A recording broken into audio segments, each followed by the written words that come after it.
Hello friends, आज मैं आपके साथ इकोनॉमिक्स का एक और टॉपिक लेके आया हूँ और टॉपिक का नाम है सेंट्रल बैंक। शुरू करने से पहले बता दूं कि चैप्टर का नाम है बैंक या बैंकिंग और इस चैप्टर के सारे लिंक्स आपको इस वीडियो के डिस्क्रिप्शन में मिल जाएंगे। तो चलिए शुरू करते हैं। सेंट्रल बैंक क्या होता है? इस वीडियो में मैं आपके साथ सेंट्रल बैंक क्या होता है और उसके फंक्शंस क्या है वो सारा डिस्कस करूंगा। A central bank is the apex institution in the banking and financial structure of a country। ये जो सेंट्रल बैंक होता है, ये जितना भी फाइनेंशियल एंड बैंकिंग स्ट्रक्चर है इकोनॉमी में, उसका हेड होता है। इंडिया में कौन सा है central bank? Reserve Bank of India. ठीक है। As such, it plays a leading role in organizing, running, supervising, regulating and developing the banking and financial structure of the economy। तो ये लीडिंग रोल प्ले करता है, ये पूरा का पूरा ऑर्गेनाइज करता है, रन करता है, सुपरवाइज करता है, रेगुलेट और कंट्रोल करता है। जितनी भी बैंकिंग एंड फाइनेंशियल स्ट्रक्चर है इकोनॉमी के अंदर, सबको कंट्रोल करता है। ठीक है। Its activities are very essential for the proper functioning of an economy. ये जो भी काम करता है वो काफी जरूरी होते हैं, क्योंकि अगर ये वो काम नहीं करेगा तो इकोनॉमी जो है अच्छे से काम नहीं करेगी। It is specifically entrusted with the responsibility of formulating the monetary and credit policy of a country। तो इसका एक और रोल है कि पूरे के पूरे कंट्री के लिए मॉनेटरी पॉलिसी बनाएगा या ऐसी पॉलिसी बनाएगा जो क्रेडिट को कंट्रोल करेगी। ठीक है, या मनी सप्लाई को कंट्रोल करेगी। All the countries in the world have their central banks. हर एक कंट्री के पास अपना अपना सेंट्रल बैंक होता है। It is called by different names in the different countries. अलग अलग कंट्रीज में इसका नाम अलग अलग है। It is known as the bank of England in England, the Federal Reserve System in USA and Bank of France in France and Reserve Bank of India in India. तो इसके अलग अलग नाम है अलग अलग कंट्रीज में। The Bank of England, which was established in 1694, was the first to function as a true central bank in 1844। तो सबसे पहला जो सेंट्रल बैंक है वो इंग्लैंड में आया था। ठीक है।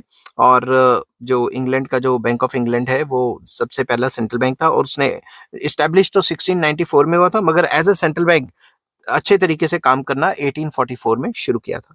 The reserve Bank of India was established on 1 अप्रैल 1935। अब रिजर्व बैंक ऑफ इंडिया के ऊपर मैंने अलग से वीडियो बनाई हुई है, उसका भी लिंक आपको इस वीडियो के डिस्क्रिप्शन में मिल जाएगा। उसमें थोड़ा सा डिटेल होगा, कब क्या हिस्ट्री में क्या हुआ कैसे हुआ। ठीक है। तो अब कमर्शियल बैंक जो सेंट्रल बैंक है, इसके मेन फंक्शंस क्या है, काम क्या क्या है इसके। ठीक है। A central bank performs a number of important functions in every economy. The major functions of a central bank are discussed as under. तो मैंने डिटेल में डिस्कस किए। कभी कभी मैंने पिछली वीडियो में शॉर्ट में डिस्कस किए थे तो बच्चे कह रहे थे डिटेल में करो, अगर हमें लॉन्ग क्वेश्चन आ गया तो ये मटेरियल सफिशिएंट नहीं है, तो मैंने अब जो है लॉन्ग के हिसाब से बनाया मटेरियल। ठीक है। तो फर्स्ट आ जाता है bank of issue, very important. Central bank is the bank of issue. Central bank को बैंक ऑफ इशू कहा जाता है, क्यों? It enjoys the monopoly of note issue. यही बैंक है जो कि नोट छाप सकता है। ठीक है। Currency notes and coins issued by the central bank are legal tender money. जो भी ये नोट या सिक्के छापता है वो लीगल टेंडर होते हैं, मतलब हर एक को मानना ही मानना है वो as a medium of exchange. ठीक है।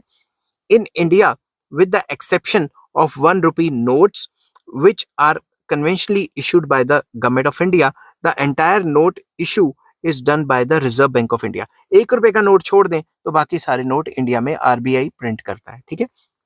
Central Bank has the issue department which is solely responsible for the issue of notes and coins। तो सेंट्रल बैंक का एक डिपार्टमेंट है अलग से, इश्यू डिपार्टमेंट, जो नोट और सिक्कों का काम करता है, जो नोट छापता है और सिक्के बनाता है। ठीक है। In order to prevent misuse of this power, the central bank is required to follow certain principles which vary from country to country। तो अगर ये जो क्या कहते हैं पावर है नोट छापने की या सिक्के छापने की, ये हर एक जो सेंट्रल बैंक है उसको मिसयूज ना कर दे, तो हर एक कंट्री में अलग अलग टाइप के रूल्स रेगुलेशंस बने हुए हैं। उन रूल्स रेगुलेशंस के हिसाब से ही इनको जो करेंसी है वो प्रिंट करनी पड़ती है या इशू करनी पड़ती है। अपने हैफेजेड मैनर में नहीं कर सकते, समझ की बात। The most in most of the countries, including India, the central bank is obliged to keep a certain minimum amount of reserve in the form of gold and foreign currency या foreign exchange securities against the issue of notes। तो India में हमें क्या है, एक minimum amount of जो reserve of gold और foreign exchange in terms of securities या फॉरेन करेंसी इतनी रखनी पड़ती है, तब हम लोन छाप सकते हैं। ठीक है, मतलब लोन कह रहा हूँ, नोट छाप सकते हैं। ठीक है। अब वो कितनी होती है वो मैं आपको आने वाली वीडियोस में बताऊंगा। ठीक है। तो चलिए इसको मैंने थोड़ा और कंक्लूड किया हुआ है। Concentration of exclusive power of note issue with the central bank has a number of advantages. अब ये जो कॉन्सेंट्रेट हुई पड़ी है कि सिर्फ सेंट्रल बैंक ही नोट छापेगा, इसके क्या क्या फायदे हैं वो मैंने लिखे हुए हैं। अगर आपको अलग से क्वेश्चन आए तो आप ये मटेरियल लिख सकते हैं। It brings uniformity in note issue, as a result of which these notes are widely accepted as a medium of exchange। इससे नोट इशूइंग में यूनिफॉर्मिटी आती है, सेम क्वालिटी के या सेम नोट छपेंगे, ये नहीं कि कहीं और कोई छप रहा है कहीं और कोई छप रहा है। अगर कमर्शियल बैंक्स को दे दिया वो तो अपने ही प्रिंट कर करके अलग अलग निकालना शुरू कर देंगे, तो इससे यूनिफॉर्मिटी आती है नोट इशूइंग में, ठीक है। और जब यूनिफॉर्मिटी होगी तो हर कोई एक्सेप्ट करेगा as a medium of exchange. Second इसका फायदा ये है कि it imparts a distinctive prestige to the currency notes, as a result of which people develop faith in the currency। अगर सेंट्रल बैंक या आरबीआई नोट छापता है तो हमारे को ये एक प्रेस्टीज वाली बात है कि आरबीआई नोट छापता है और हमारे को इस पे फेथ है, समझ की बात। तो इससे एक फेथ आता है और करेंसी की प्रेस्टीज बढ़ती है कि एक ही इंस्टीट्यूशन है जो नोट छापता है। थर्ड आ जाता है it enables the central bank to have an effective control on the bank credit created by commercial banks. अब उसके पास नोट छापने का कंट्रोल है, अगर मार्केट में ज्यादा मनी सप्लाई होगी तो वो पीछे से छापना बंद कर देगा। तो ये जो क्रेडिट की जो सप्लाई है जो कमर्शियल बैंक्स जो है लगातार बढ़ा के रखते हैं, उसको कंट्रोल करने का भी एक तरीका है कि अगर वो पीछे से नोट ही नहीं छापेगा तो एक हद से ज्यादा कितना मनी सप्लाई बढ़ जाएगी। It enables the government to have supervision and control over the supply of money in the economy। ये भी वही बात होगी कि गवर्नमेंट को फुल कंट्रोल दे देती है कि इकोनॉमी में मनी सप्लाई कितनी होगी। द गवर्नमेंट में earn profits from printing notes and minting of coins. तो गवर्नमेंट जो है प्रॉफिट्स भी कमा सकती है नोट छाप के। कैसे? सरकार को जब भी डेफिसिट होता है वो आरबीआई से कह देती है कि भाई नोट छाप, हमें खर्चा पूरा करना है, ठीक है। ये भी एक तरीका होता है, उसको डेफिसिट फाइनेंसिंग कहते हैं। वो मैं फिस्कल पॉलिसी के चैप्टर में एक्सप्लेन करूंगा। मैंने नोट्स बना लिए हैं, कुछ दिन में आपको वो वीडियो मिल जाएगी, ठीक है।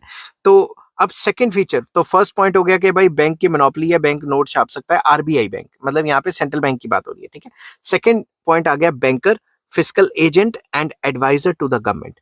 तो बैंकर टू द गवर्नमेंट मतलब जैसे हमारे लिए नॉर्मल बैंक्स होते हैं, कमर्शियल बैंक्स, ये जो सेंट्रल बैंक है ये गवर्नमेंट का बैंक होता है, फिस्कल एजेंट होता है और गवर्नमेंट का ही एडवाइजर भी होता है। Central banks in all the countries act as a banker, fiscal agent and advisor to the government। पहली लाइन तो वही लिख दी, ठीक है। वो लिखनी भी जरूरी है क्योंकि पेज भी तो भरने हैं, ठीक है। Like any commercial concern the government also needs a bank account. तो गवर्नमेंट को भी तो एक बैंक अकाउंट चाहिए ना, जैसे हर एक बंदे को चाहिए, ठीक है। Central bank keeps the banking accounts of the government. जो गवर्नमेंट के जितने भी अकाउंट्स है वो सेंट्रल बैंक रखता है। As a banker to the government the central bank performs the same functions as performed by commercial banks for their customers। जैसे हमारे को छोटे बैंक ये जो है सारी फैसिलिटीज देते हैं, वैसे ही सेंट्रल बैंक जो है वो बैंकर है गवर्नमेंट का और गवर्नमेंट को वो सारी ऐसी बैंकिंग फैसिलिटीज देता है। The central bank receives the deposits of cheque. वो जो भी चेक हम सरकार को देते हैं वो सारा रिसीव करेगा। चेक्स को जो डिपॉजिट करेगा या चेक देगा या ड्राफ्ट देगा या कैश डिपॉजिट्स करेगा, ठीक है, वो सारा का सारा वही काम करता है फ्रॉम द गवर्नमेंट, ठीक है। तो जैसे हमारे लिए बैंकिंग फैसिलिटीज छोटे बैंक करते हैं, वैसे ही सरकार को ये बैंक सारी ये जो सेंट्रल बैंक है जो इंडिया में आरबीआई, वो सारी फैसिलिटीज वैसे ही देता है। तो जो गवर्नमेंट है वो अपने पैसे जमा करा सकती है, इधर चेक्स दे सकती है, ड्राफ्ट दे सकती है, etcetera etcetera. It provides cash to the government for paying salaries and wages and other cash disbursements। सरकार ने जो भी कैश वगैरह देना होता है या सैलरीज वगैरह देनी होती है उसको वो पैसे जो है सेंट्रल बैंक देता है। It makes payments on the behalf of government. Government के बिहाफ पे पेमेंट्स भी करता है। It gives short period loans to the government to meet temporary demand in anticipation of tax collection. अगर सरकार को लगता है कि मेरे पास इतने पैसे टैक्स कलेक्शन से आई जाने हैं मगर मुझे खड़े पैर पैसे चाहिए, तो सरकार इनसे लोन्स वगैरह भी ले लेती है सेंट्रल बैंक से। It also makes extra ordinary advances during the period of crisis. जब भी क्राइसिस आते हैं कंट्री में तो उस टाइम पे भी जो है सरकार को लोन्स वगैरह एडवांसेज वगैरह ये दे देती है सेंट्रल बैंक, ठीक है। It buys and sells foreign currency on the behalf of government. Government के बिहाफ पे फॉरेन करेंसी खरीदती है, बेचती है या एक्सचेंज रेट को मेंटेन करने की कोशिश करती है, ठीक है। एज अ फिस्कल एजेंट, तो ये तो बैंकर हो गया। As a fiscal agent it manages public debt. तो फिस्कल एजेंट के तौर पे ये पब्लिक डेट को मैनेज करती है, जो सरकार लोन्स वगैरह लेती है उसको मैनेज करती है। कैसे? It issues new loans on the behalf of government. Government के बिहाफ पे लोन्स इशू करती है। Receives subscriptions to these loans, pays interest on them and finally repays these loans. तो गवर्नमेंट के बिहाफ पे लोन्स रिसीव करना या loan देना या रेट ऑफ इंटरेस्ट देना वो सारा काम करती है। It also acts as a government's agent in enforcing the foreign exchange control. तो गवर्नमेंट का जो फॉरेन एक्सचेंज पे कंट्रोल है उसको कंट्रोल करने के लिए भी फॉरेन करेंसी को बाय सेल करती रहती है। वो मैं फॉरेन एक्सचेंज के चैप्टर में आपको समझाऊंगा ज्यादा डिटेल में। The central bank acts as a financial adviser to the government. तो ये गवर्नमेंट का फाइनेंशियल एडवाइजर भी है। It advises the government on all financial and monetary matters and in the and in the formulation of economic policies such as policies for control of inflation or deflation, devaluation and revaluation of currency, use of deficit financing, foreign trade policy, budgetary policy etcetera etcetera. तो जी ये जो central bank है ये government का adviser भी है। Government को advice करती है कि किन किन पॉलिसीज में क्या क्या करना है, कि इन्फ्लेशन के टाइम पे क्या करना है या डिफ्लेशन के टाइम पे क्या करना है, अपनी करेंसी को डिवैल्यूएशन करना है या रीवैल्यूएशन करना है, या डेफिसिट फाइनेंसिंग करनी चाहिए नहीं करनी चाहिए, या फॉरेन ट्रेड पॉलिसी क्या होनी चाहिए या बजटरी पॉलिसी क्या होनी चाहिए, सरकार को गाइड करता रहता है, सरकार का एडवाइजर है। तो थर्ड पॉइंट आ जाता है बैंकर टू द बैंक्स। बैंकों का बैंक है ये, जैसे हमारे लिए छोटे बैंक है कमर्शियल बैंक, वैसे बैंकों के लिए ये बड़ा बैंक है।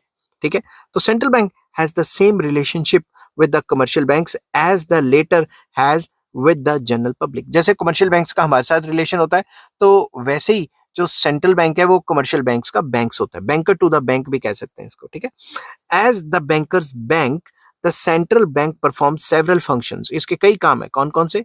It acts as a custodian of cash reserves of the commercial banks. Commercial banks का जो कैश रिजर्व्स होगा उसका कस्टोडियन होगा ये। ठीक है, commercial banks are under statutory obligation to keep certain percentage of their deposits as reserves with the central bank. तो commercial banks को अपने कुछ पैसे मिनिमम अपना टोटल कैश डिपॉजिट्स का कुछ परसेंटेज आरबीआई या सेंट्रल बैंक के पास जमा भी करवाना पड़ता है। The central bank provides credit, mainly short term credit to the commercial banks। तो सेंट्रल बैंक लोन्स भी देता है कमर्शियल बैंक्स को। It provides financial assistance to the banks by discounting the bills of exchange presented by the commercial banks and through loans and advances against approved securities. तो basically जो भी bills of exchange जो खरीदे होते हैं इन्होंने, क्या कहते हैं, सेंट्रल बैंक ने, कमर्शियल बैंक्स ने, उसके बिहाफ पे जो सेंट्रल बैंक है वो लोन्स वगैरह दे देता है या लोन्स एंड एडवांसेस दे देता है, जो भी अप्रूव्ड सिक्योरिटीज वगैरह होती हैं। तो सिंपल वर्ड्स में भाई बैंक, ये जो कमर्शियल बैंक्स हैं इनको सेंट्रल बैंक लोन्स भी प्रोवाइड करवा देता है। ठीक है, ठीक है, to provide them guidance, direction, regulates and controls their activity। तो सेंट्रल बैंक गाइड करता है उनको कि क्या क्या करना है, डायरेक्शन देता है through monetary policy, regulate and control करता है उनकी एक्टिविटीज को। Commercial banks are required to shape their policy in accordance with the directions and guidance of the central bank. Commercial banks को वो सारे काम करने पड़ते हैं जो उनको सेंट्रल बैंक कह रहा है। सेंट्रल बैंक के खिलाफ जाके वो कोई काम नहीं कर सकते, नहीं तो बैंकिंग लाइसेंस भी कैंसिल हो सकता है और फाइन्स भी लग सकते हैं। The centralisation of cash reserves of the commercial banks with central bank has many advantages। तो जो पैसे छोटे बैंक मतलब कमर्शियल बैंक्स आरबीआई के पास जमा करवाते हैं कैश रिजर्व्स, उसके कई फायदे हैं। क्या फायदे हैं मैं नंबर वाइज बताता हूँ। It is on the basis of these reserves that payment of one bank to another is done by simple book entry adjustment in the books of central bank. अब मान लो, मैं आपको एग्जांपल देता हूँ, मान लो मेरा बैंक है एचडीएफसी, ठीक है, और आपका बैंक है एसबीआई। ठीक है, दो अलग अलग बैंक है। इसने भी आरबीआई के पास पैसे जमा करवाने हैं, इसने भी आरबीआई के पास पैसे जमा कराने हैं। मैंने आपको चेक दिया, ठीक है, या आपने किसी और को दिया, तो ये जो बैंकों के बीच में आपस में जो लेन देन हो रहा है वो आरबीआई ऊपर से ही सेटलमेंट कर लेती है। समझ की बात, ताकि इतने ट्रांजेक्शन्स ना हो। ठीक है, समझ आ गया तो बताना, अगर नहीं समझ आ गया तो इसके ऊपर एक और वीडियो बनाऊंगा। ठीक है, it is a source of great strength to banking system of the country. तो एक बैंकिंग सिस्टम का एक स्ट्रेंथ के तौर पे देखा जाता है कि अगर कुछ पैसा जो कमर्शियल बैंक्स हैं उनका सेंट्रल बैंक के पास डिपॉजिट रहे कि इमरजेंसी में पैसा तो पड़ा है ना। Centralised cash reserves, centralised cash reserves serves as a basis of a large and more elastic credit structure. तो इससे भी पता लगता है कि हमारा जो क्रेडिट स्ट्रक्चर है वो ज्यादा इलास्टिक है।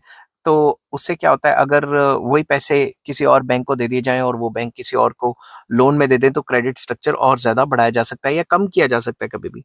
The central bank can control the credit creation bye commercial banks by changing the cash reserves. Cash reserves की परसेंटेज चेंज कर सकती है। अगर जो सेंट्रल बैंक है वो चाहता है कि ज्यादा लोन जाए तो कैश रिजर्व्स की परसेंटेज कम कर देगी, अगर चाहती है कि कम लोन जाए कैश रिजर्व्स की परसेंटेज बढ़ा देगी। ठीक है, centralised cash reserve can be used effectively during the period of seasonal strains and in financial crisis और emergency। वही बात कि ये जो सेंट्रलाइज्ड कैश रिजर्व्स हैं, जो आरबीआई के पास, सेंट्रल बैंक के पास पैसा इकट्ठा हो गया, ये फाइनेंशियल क्राइसिस या इमरजेंसी के टाइम पे ये इस्तेमाल किया जा सकता है, गवर्नमेंट इसको इस्तेमाल कर सकती है। ठीक है, नेक्स्ट आ जाता है fourth point, custodian of Nations foreign exchange reserves. कि फॉरेन एक्सचेंज रिजर्व्स का कस्टोडियन है, किस तरीके से, मैंने डिटेल में डिस्कस किया है। Another important function of the central bank is that it is the custodian of foreign exchange reserves and gold reserves of the country। पूरा का पूरा फॉरेन एक्सचेंज और गोल्ड का रिजर्व सेंट्रल बैंक के पास ही रहता है। ठीक है, as a custodian of foreign exchange reserves the central bank performs following functions. कौन कौन से फंक्शन काम करती है? Number A, all the foreign exchange transactions of a country are routed through the central bank। Central bank के through ही सारी की सारी फॉरेन करेंसी की डीलिंग होगी। अगर मुझे बाहर से पैसा आ रहा है, यूट्यूब के थ्रू आ रहा है, तो वो पहले आरबीआई जाएगा, आरबीआई से अप्रूव होकर मेरे बैंक में आएगा। और अगर मैंने किसी को बाहर पैसा भेजना है तो मैं तो बैंक में जमा कराऊंगा, बैंक आगे आरबीआई से अप्रूव करेगा और फिर आगे जाएगा। समझ के बात? तो central bank controls both the receipts and payments of foreign exchange. कि जो भी हम बाहर से रिसीव कर रहे हैं या पे कर रहे हैं उसको कंट्रोल करता है central bank. The government can use foreign exchange reserves for restoring equilibrium in the balance of payment. अब यही फॉरेन करेंसी को, जो बैलेंस ऑफ पेमेंट हमारी खराब हुई पड़ी है, एक्सपोर्ट इंपोर्ट जो है खराब हुए पड़े, उसको उसको बैलेंस करने में इस्तेमाल कर सकती है। अब बैलेंस ऑफ पेमेंट के ऊपर मैंने अलग से चैप्टर बनाया हुआ है, अगर आपको वो देखना हो तो मुझे बैलेंस ऑफ पेमेंट का मैसेज कर देना, मैं आपके साथ लिंक शेयर कर दूंगा। तो B point, it tries to maintain stability in exchange rate. इससे एक्सचेंज रेट में स्टेबिलिटी मेंटेन की जा सकती है। कैसे? For this purpose it buys और sell foreign currency in the market. कौन सी market? Foreign exchange market. To minimise fluctuation in the form of foreign exchange rate. अगर मार्केट में एक्सचेंज रेट बढ़ गया है तो वो क्या करेगी? फॉरेन करेंसी को सेल कर देगी। और अगर एक्सचेंज रेट गिर गया है तो बाय कर देगी। तो मतलब बाय और सेल से वो मेंटेन करने की कोशिश करेगी एक्सचेंज रेट को। Next, it enforces exchange control regulations prescribed by the government from time to time। तो जो भी एक्सचेंज रेट, जो एक्सचेंज की, फॉरेन एक्सचेंज की जो रूल्स रेगुलेशंस हैं उसको कंट्रोल करने की कोशिश करती है टाइम टू टाइम। जो भी सरकार बता रही है time to time rules regulations, उसको आगे इंप्लीमेंट करेगी। तो नेक्स्ट आ जाता है fifth point, lender of the last resort. बहुत इंपॉर्टेंट है, कोई बैंक डूब रहा है तो उसको ये बचा सकता है। The central bank also acts as a lender of the last resort. कैसे? जो इकोनॉमिस्ट हुए हैं डी कॉक, उन्होंने ये कहा है, De Kock regards this function as a sine qua non, मतलब necessary for the central banking in view of its being custodian of cash reserves of the commercial banks. De Kock ने कहा है कि अगर कोई भी बैंक डूब रहा हो और बैंक के पास ये जो कैश रिजर्व्स पड़े हैं, जो कैश रिजर्व्स पड़े हैं, जो छोटे बैंकों के पड़े हैं, ये उस छोटे बैंक को लोन दे सकता है और उसे रिवाइव कर सकता है। When commercial banks have exhausted their resources and are in need of funds, they approach the central bank as a last resort in distress of tide over their financial crisis। अगर कोई भी commercial bank डूब रहा है, उसके पास जो है खड़े पैर कोई लॉस हो गया या कुछ भी हो गया, तो उसकी जरूरतों को पूरा करने के लिए जो सेंट्रल बैंक है वो अपने कैश रिजर्व्स को इस्तेमाल कर सकता है। In its capacity as the lender of the last resort, the central bank provides directly or indirectly all reasonable financial assistance to the commercial banks, discount houses, bill brokers and other financial institutions। तो basically commercial banks और सारे जो other financial institutions हैं उनको help कर सकता है ताकि वो डूबे ना, क्योंकि अगर डूबेंगे तो जो फाइनेंशियल हमारे कंट्री की जो ऊपर जो फाइनेंशियल फेथ है वो खत्म हो जाएगा। समझ की बात? तो बैंक डूबता है तो फिर इकोनॉमी डूब सकती है। The central bank assists such institutions during the times of financial stresses through discounting of approved securities and collateral loans and advances। तो बेसिकली सेंट्रल बैंक हेल्प करता है ऐसे इंस्टीट्यूशंस को जो भी फाइनेंशियल स्ट्रेस में आए हुए हैं, ताकि उनकी मदद की जा सके, और उनको लोन्स प्रोवाइड कराता है, जो भी उनके पास सिक्योरिटीज या कोलेटरल्स होते हैं उनके बदले लोन्स दे देता है। सेंट्रल बैंक दस by providing temporary financial accommodation saves the financial structure of the country from collapse। तो पूरे जो कंट्री का जो फाइनेंशियल सिस्टम है उसको collapse नहीं होने देता, टाइम पे हेल्प कर देता है। ठीक है, अब वही बात जो मैंने ऊपर आपको बताई थी उसी को डिस्कस करूंगा सिक्स पॉइंट में, clearing house for transfer and settlement of mutual claims of commercial banks. जैसे एक बैंक ने दूसरे बैंक से पैसा लेना है या देना है, मैंने आपको एचडीएफसी का चेक दे दिया, आपने मुझे एसबीआई का दे दिया या किसी और बैंक का दे दिया। अब ये जो बैंक्स के आपस में क्लेम्स हैं, अगर बैंक आपस में उलझे रहेंगे तो खज्जल हो जाएंगे। ये सारा का सारा काम कौन करता है? सेंट्रल बैंक करता है। ठीक है, This is one of the most important function of the central bank, जिसके के under the central bank acts as a clearing house for transfer and settlement of mutual claims of commercial banks on each other. तो central bank के पास दोनों के cash reserves पड़े, तो वो क्या करता है, एक साइट बना देता है, उस साइट में जो भी वो पैसे उनके आपस में लेन देन होते हैं चेक्स के, वो डाल देते हैं, और सेंट्रल बैंक आपस में, आरबीआई क्या करता है, आपस में लेन देन करके नक्की कर देता है, मतलब जो भी काम है वो तमाम कर देता है, ठीक है। Every day the customers of different banks issue checks drawn on their banks. हर एक रोजमर्रा की बात है ये तो, कि लोग अपने जो बैंक में पैसा पड़ा है उसके ऊपर चेक काट के किसी और को दे देते हैं. This creates the need for settling claims of the commercial banks on each other. तो एक दूसरे के बैंक्स पे क्लेम्स आ जाते हैं कि भाई इस बैंक ने उसको इतना देना है, उस बैंक ने उसको इतना देना है. Since the commercial banks keep their cash reserves with central bank, तो कमर्शियल बैंक्स का जो कैश है वो थोड़ा बहुत जो कुछ परसेंटेज में सेंट्रल बैंक के पास पड़ा ही रहता है. It is easier and convenient to clear and settle their claims on each other by making debit and credit transfer entries in their accounts maintained by the central bank without involving physical transfer of funds. तो पैसे को transfer करने की जरूरत नहीं पड़ती, बस वो डिजिटली एक जगह से दूसरी जगह, दूसरी जगह से दूसरे बैंक में ट्रांसफर कर देता है. कौन करता है? Central bank. For transfer and settlement of mutual claims of the banks, central bank provides clearing house facility in big cities and trade centers. तो central bank ये clearing house facility बड़ी बड़ी cities में और trade centers में provide करवाता है, ठीक है. It is a simple, convenient, time-saving and economical device for settling the claims of commercial banks on each other. ये बहुत आसान तरीका है, टाइम बचाता है, इकोनॉमिकल है कि एक जगह से दूसरे एक बैंक से दूसरे बैंक में पैसे ट्रांसफर करने का. The clearing house function is of the great importance for successful working of a banking system. Banking system के अच्छे से काम करने में काफी हेल्पफुल है, क्योंकि अगर बैंक आपस में ही लेन देन में लग गए तो वो तो उलझे ही रह जाएंगे. समझ की बात. नेक्स्ट पॉइंट आ जाता है कंट्रोलर ऑफ क्रेडिट. तो मॉनेटरी पॉलिसी के थ्रू जो लोन्स है उसको कंट्रोल करने की कोशिश की जाती है, क्रेडिट को कंट्रोल करने की कोशिश की जाती है. The most important function of central bank is to control the credit creation of commercial banks. तो बेसिकली सेंट्रल बैंक का मेन काम क्या है? क्रेडिट क्रिएशन को कंट्रोल करना, लोन्स को कंट्रोल करना जो कि कमर्शियल बैंक्स देते हैं. क्रेडिट मनी और bank money is the major component of money supply in a country. किसी भी कंट्री में जो क्रेडिट मनी होता है या बैंक मनी होता है वो काफी इंपॉर्टेंट कंपोनेंट होता है मनी सप्लाई का. Therefore it is essential that the supply of credit must be regulated so as to ensure the smooth functioning of the economy. तो ये काफी इंपॉर्टेंट है कि हम सप्लाई ऑफ क्रेडिट को कंट्रोल करके रखें, ठीक है, रेगुलेट करें ताकि इकोनॉमी की स्मूथ फंक्शनिंग चलती रहे. For this purpose the central bank adopts various quantitative and qualitative methods of credit control. इस पर्पस के लिए जो सेंट्रल बैंक है वो मॉनेटरी पॉलिसी बनाता है और क्रेडिट कंट्रोल की पॉलिसी बनाता है, जो मैंने डिस्कस की हुई है, उसका भी लिंक आपको इस वीडियो के डिस्क्रिप्शन में मिल जाएगा, ठीक है. Quantitative methods AIIMS at controlling the cost and availability of credit, while the qualitative methods influence the use and direction of credit. तो जो मॉनेटरी पॉलिसी या क्रेडिट कंट्रोल की पॉलिसी है उसमें जो क्वांटिटेटिव मेथड्स हैं वो cost and availability of credit को जो है डिटरमिन करते हैं, असर डालते हैं, और जो क्वालिटेटिव इंस्ट्रूमेंट्स होते हैं क्रेडिट कंट्रोल के या मॉनेटरी पॉलिसी के, वो यूज और डायरेक्शन को कंट्रोल करते हैं कि क्रेडिट कहाँ कहाँ इस्तेमाल होना चाहिए और उसकी डायरेक्शन क्या क्या होनी चाहिए, ठीक है. अब नेक्स्ट पॉइंट आ जाता है, नेक्स्ट जो फंक्शन है सेंट्रल बैंक का वो है promotional and developmental function. Very important, ठीक है. इन डेवलपिंग कंट्री, किसी भी डेवलपिंग कंट्री में the central bank not only performs the so called traditional functions but in addition it performs various promotional and developmental functions as well. तो ये जो traditional functions हैं जो ऊपर डिस्कस किए हैं ये तो करता ही करता है हर एक जो सेंट्रल बैंक, इसके अलावा और भी कई डेवलपमेंटल एंड प्रमोशनल फंक्शंस है वो भी करता है. कौन कौन से? Among these developmental functions the more important ones are discussed as under. Number A, central bank is entrusted with the responsibility of developing and promoting a strong banking system. तो central bank के ऊपर एक responsibility है कि पूरे के पूरे country का बैंकिंग सिस्टम काफी स्ट्रॉन्ग कर दे.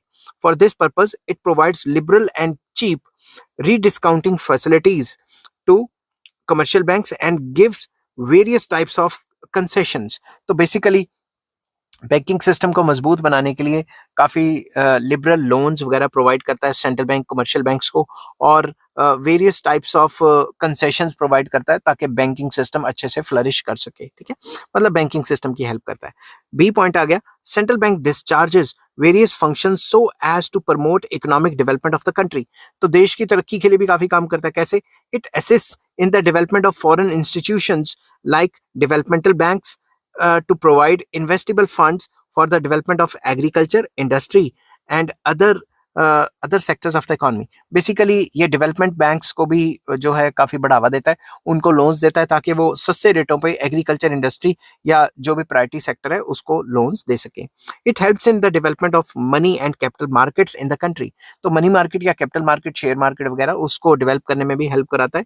It also pursues appropriate monetary policy to promote the economic development.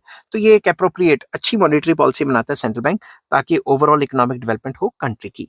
तो नेक्स्ट आ जाता है publication of economic and statistical information. Very important, यही तो डाटा देता है जिससे रिसर्च वगैरह आगे कंप्लीट हो पाती है लोगों की। ठीक है, the central bank collects economic and statistical information relating to different aspects of economy and publishes periodical reports. तो सेंट्रल बैंक जो भी है बैंकों से डाटा इकट्ठा करता है और अदर सोर्सेज से भी डाटा इकट्ठा करता है और उनको टाइम टू टाइम प्रिंट करवाता रहता है। ठीक है, डाटा रिलेटेड टू इकोनॉमी होता है, सारा इकोनॉमिक डाटा होता है।